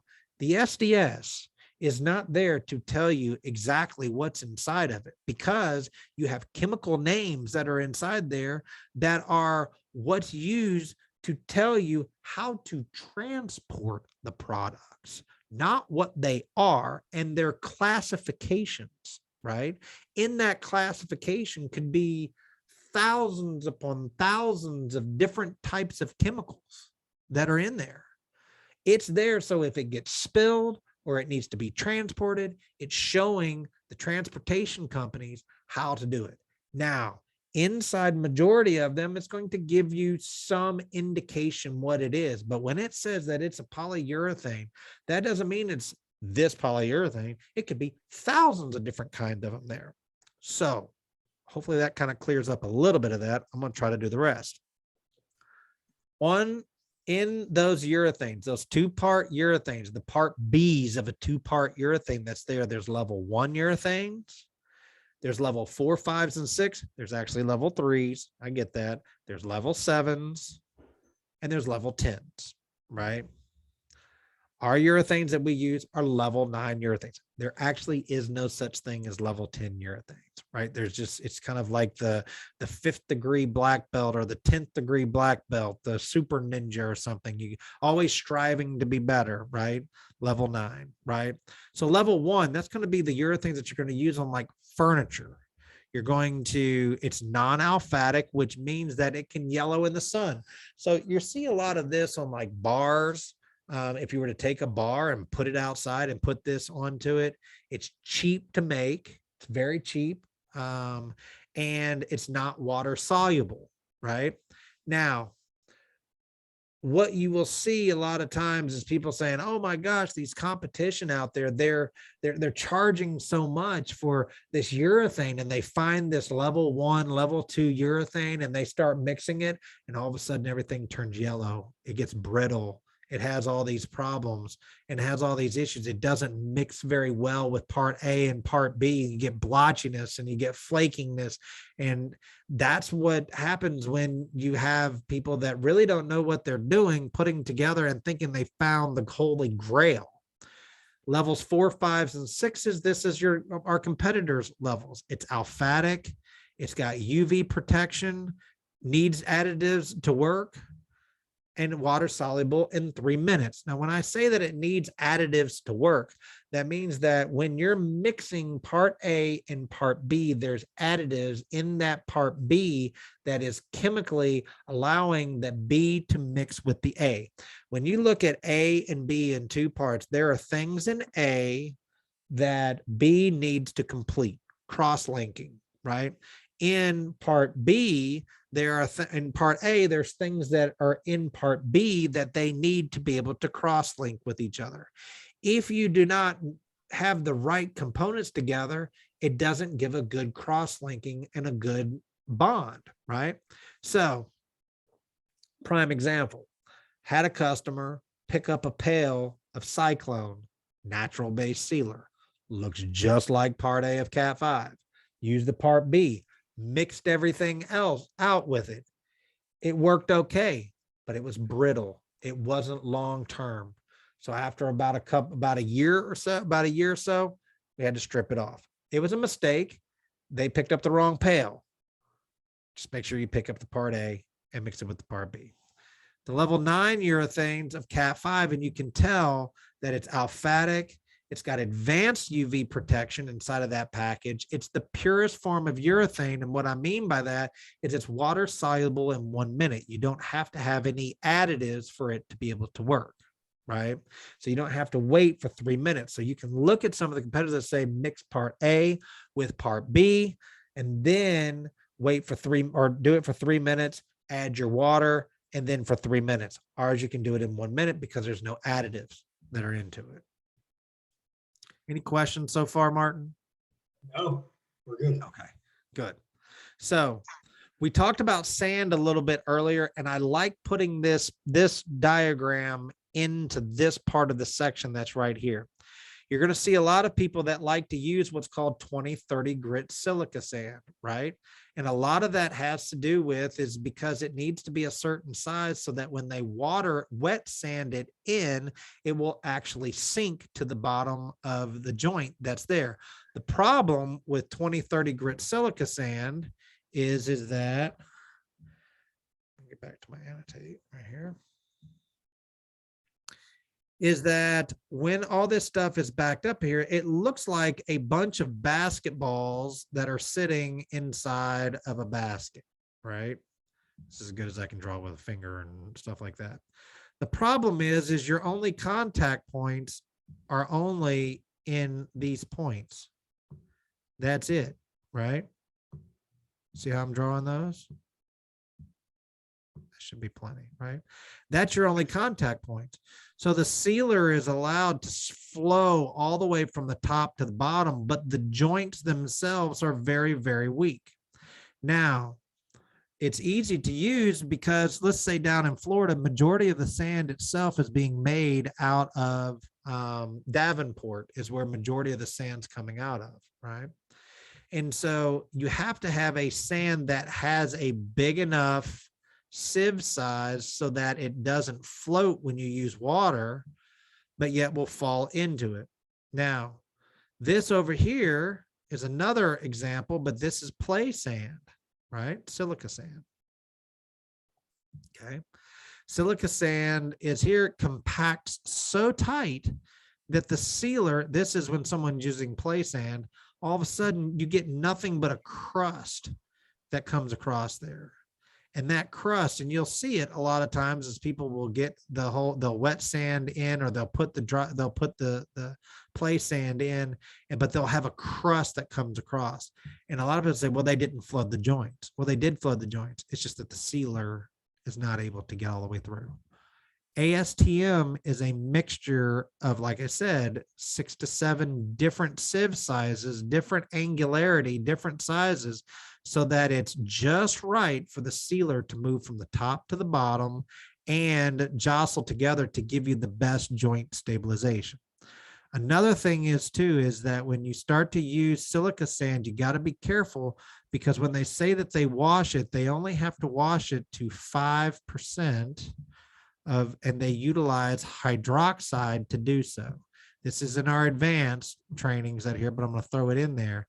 You got to be careful that they don't wash it to 100%, because you want them to wash it to 100%, because the hydroxide, when you put it onto any type of pavers that has moisture underneath it, that moisture comes through, picks up the hydroxide, it creates a gas, and it actually burns underneath the sealer itself.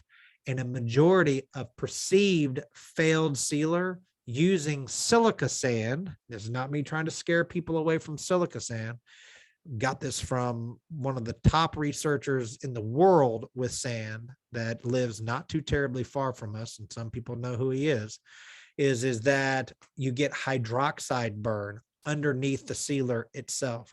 It looks like failed sealer, but it's actually hydroxide burn. And a majority of that is from improperly, completely washed silica sand.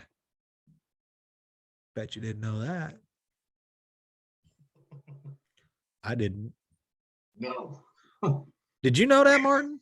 No, I learned something today. Yeah, I don't think I ever really went into that.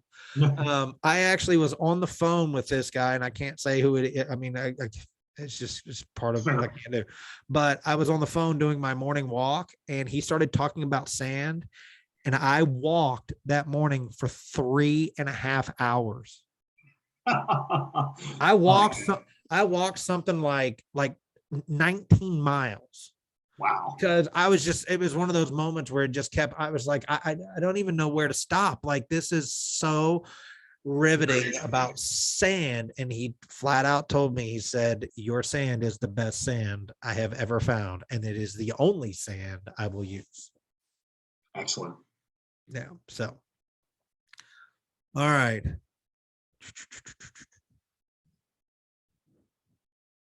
Go to the next page. Oh, let me clean up my mess here. Clear. Okay. We're getting there. We're getting there. Hang in there with me. It's all downhill now. Okay. All right. So, joint stabilizing sealer. This is the king of it out here. 2-part urethane sealer, Cat 5, comes with 5 gallons of part A, 2 gallons of part B, covers around 2,000 square feet of joint stabilizing. If you're not doing joint stabilizing, you're using something like polymeric sand or RJS sand, or you're doing something else with joint stabilization, or you're not having to flood the joints and stuff, you can get up anywhere between 4,000 and 5,000 square feet. I want to address something because it's happened quite a bit that's here. If you are looking to buy a kit and you're looking at it and you're saying, well, I don't want to spend $500, whatever the kit, $535 for a kit, and I have a job that I need, I don't want to spend $500 when I have a job that's only going to be charged $500. Let me ask you a question. When you wake up in the morning and you go outside and you're getting ready to get into your car, do you go to yourself, my gosh, I need to use 3.5 gallons of my 17-gallon tank today. I'm only going to put 3 gallons into it. No, you fill the whole gas tank up knowing that you're not going to have to buy gas tomorrow. You're not going to have to buy gas the next day or the next day or the next day. Well, in our world, probably the next day. But the same situation with this, and I can't believe that sometimes I have to explain this, that when you're doing 500 square feet and you buy a kit of Cat 5, yes, you are buying it for 500 and something odd dollars for that kit that's there, but you're only using 1/4 of it. The rest of it is for the other jobs that are there. Well, I don't know if I'm going to get another job. I don't know if I'm going to get another job. Okay, go get more jobs. This is what we're into this business for. If you're looking to add this on as a add-on, if you're just looking to say, well, I just want to do it when somebody asks me to, this may not be the right thing for you, right? Also, if you're looking at other competitors, sealers that are out there that has, 4 gallons of part A, 1 gallon of part B, but it only makes 10 gallons of sealer, this makes 20 gallons of sealer. So it's basically, I see some of them out there saying, well, I pay $280 or $290 or $270 for a kit that does 1,000 square feet. Well, they're paying considerably more, but this is such a higher quality service or sealer that they're actually end up saving money. When you look at $535 and you divide it by 4, you can make 1 pail at a time. As long as A and B don't mix, you can save it. And it comes out to be pretty cheap per 5 gallons of sealer. I don't want to say cheap. That's really kind of a bad thing to say, but it's cost effective. So we do have two different dilution ratios. I will tell you, majority of people are mixing in the D2 ratio that's right here. That means you're using 5 gallons of part A, 2 gallons of part B, 13 gallons of water, and you make 20 gallons of sealer. On each of our part B is this chart that's right here. And on our part A is a mixing link or a mixing stick that's right here that tells you how to mix all these things together. We have a video that we can send to you that walks you from one step to the next step. But let's say, for instance, you need to do 500 square feet, 5 quarts of part A, 2 quarts of part B, 3.25 gallons, you make 5 gallons, right? If I'm doing ceiling only, it's about 1,250 square feet. But let's say, for instance, I need to do 5 quarts of sealer. God forbid, 5 quarts of sealer. I don't know. Then you can say, I just need 2.5 gallons. Then I work backwards to 6.5 quarts, 1 quart, 2.5 quarts of part A. And that'll do anywhere from 250 to 625 square feet, depending on your joint stabilization. We have a really cool video that shows how to mix all this stuff together. Cyclone. Remember I talked about, we're almost there, 51. These go by really quick. 51. Cyclone is our natural base sealer. When we talk about joint stabilization, this is the Adam and Eve of all joint stabilization. That means that when we developed Cyclone, it was originally called SB 1300 30 years ago. So any of these any of these other sealing companies out there that tell you, well, we've got, we made this and we made that, it all came from SEK Surebond, which is our parent company, which we developed Trident just for people like you in the paver sealing and restoration pressure washing world that's here. Cyclone is 1300. And right up in this corner, right up in here,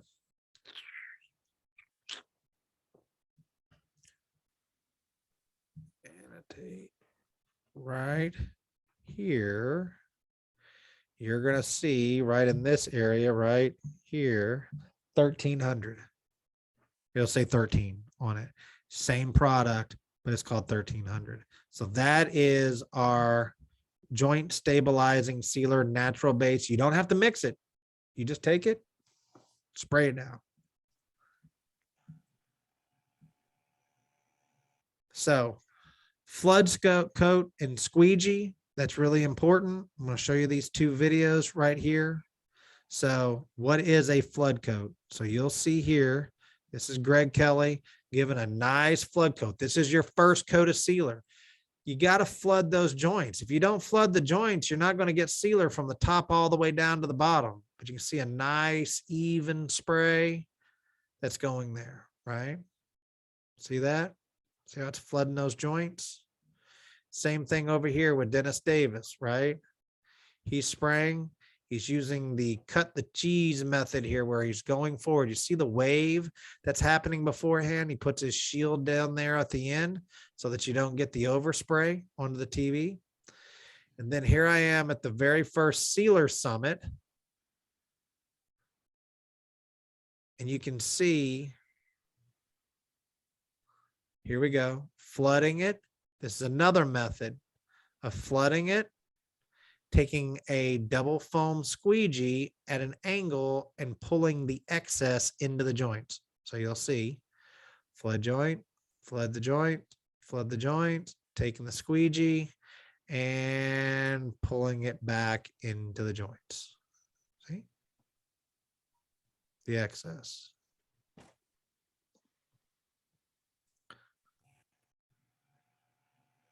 Okay.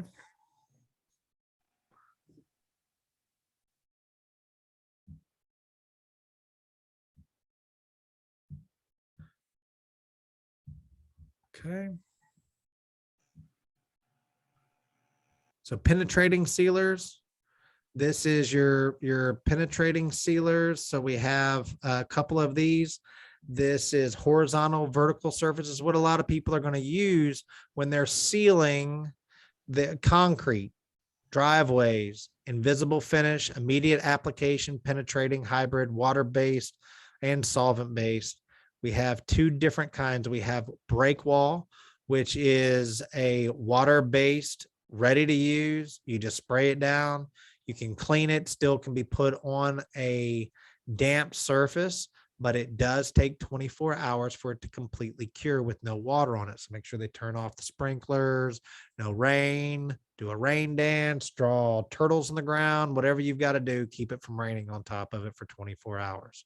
Now, I've had people that have had it rain in 4 or 5 hours, but we're looking for optimal results of long-term durability. So we need that time to do so. Then we have seawall, and this is a solvent based. This is a 5 to 10 year sealer.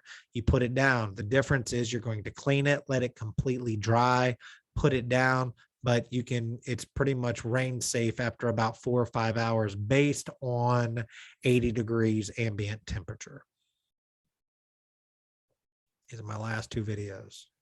So this is the seawall. It still has the SB 4400 that's onto it there, but you're going to see that this is Pepsi.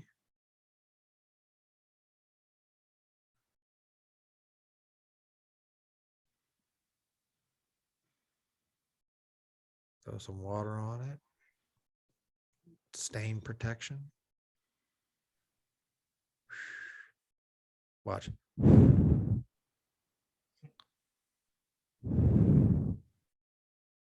It's like you were there, wasn't it? Sorry, it's kind of a dork, right? Okay. And then here's another one.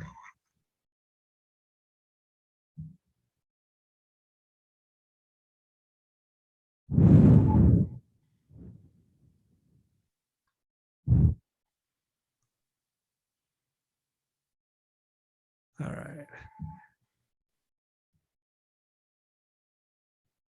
So I want to show you real quick.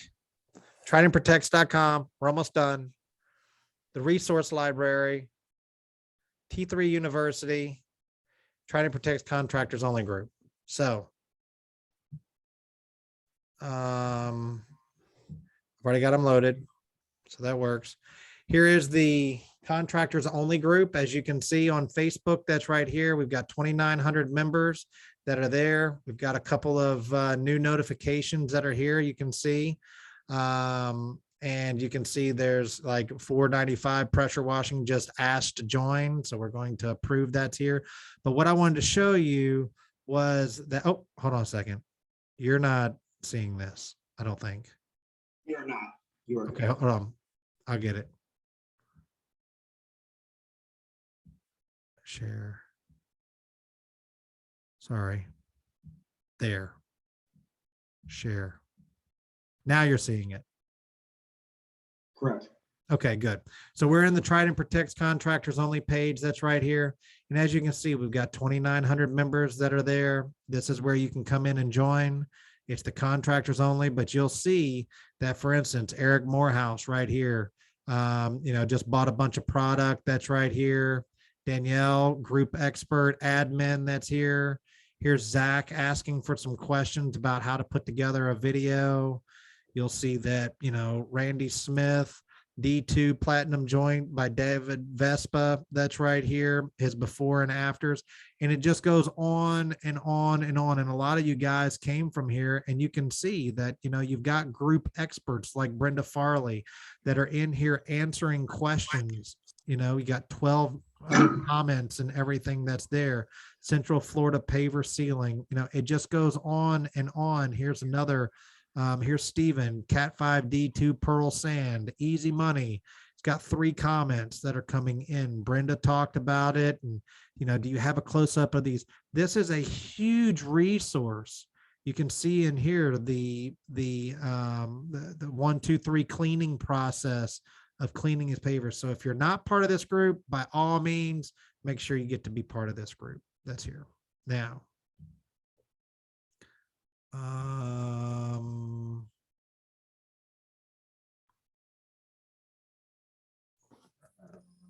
more here. And And then I'm going to take you to Trident. I just want to show you a couple of spots right here to look at. One side of our website that's here. If you go into for pros right here, there's two places I want to show you. The resource library. This resource library is really important because it has all of the technical data sheets that are all in one place. You have the safety data sheets that are all in one place. You have technical bulletins that are right here, understanding sealer types, the properly preparing a surface before sealing. But really one of the cool things is this sales sheets and marketing. We have sales sheets for every single one of our contractor or every one of our sealers. Plus we have the contractor guide. I'm gonna pull that up. This is a contractor guide that tells you, all the reasons why you should be sealing along with all of our products. The other is a customer guide. This is the owner's guide. This guide right here is one that you can email to them. We also have them printed. We can send them to you to give to your customers. But this is one that you can give to customers that explains to them why they should seal their pavers and why they should choose you as a contractor. And this is a 2-page brochure that's here. Also, maintenance plan. This is a plan that you can give to your customer of how they should take care of their sealer and the cleaning properties when they get done. After the resource property, we have videos that are all right here. And this is 4-step to surface restoration with Trident, but also how to mix and dilute Cat 5, right? So if I were to click on that, it's going to bring up our YouTube channel and you're going to see, hello. Can you see me? Yes, I can see you. Hold on. Wow. That's better. That's great. Hi there, friend. Hi, friend. Hi, I'm There you Jake go. from Look at that Trident. guy. Today He's we're still going to doing talk it. about So you can see up here, Part A line. Contents of both I'm not gonna pails play should this be whole at the Part thing. A line. Pour 1 container of Part B into one of the Part A pails. Blend using a drill and paddle mixer on low speed for 1 to 2 minutes. okay. So that's that. Then the last thing that I want to show you is the T3 University that's right here underneath the pros. And this is a list where you can go in and you'll see that we've got on August 6th, we're going to be, or Martin's going to be in Staten Island up there. Is that correct, Martin? Yes, sir. Rain or shine. Rain or shine. August 13th in Long Island. Charlotte, North Carolina on August 25th. I'll be there on the 25th. And then Rochester, New York. And as you can see, Panama City Beach, Manassas, Virginia, Jacksonville, Daytona, Tallahassee. Lonnie's going to be out in Houston. And this is scheduled all the way out until March 27th of 2023. So get on that T3 page. That's for the pros, and get onto the T3 University. All right.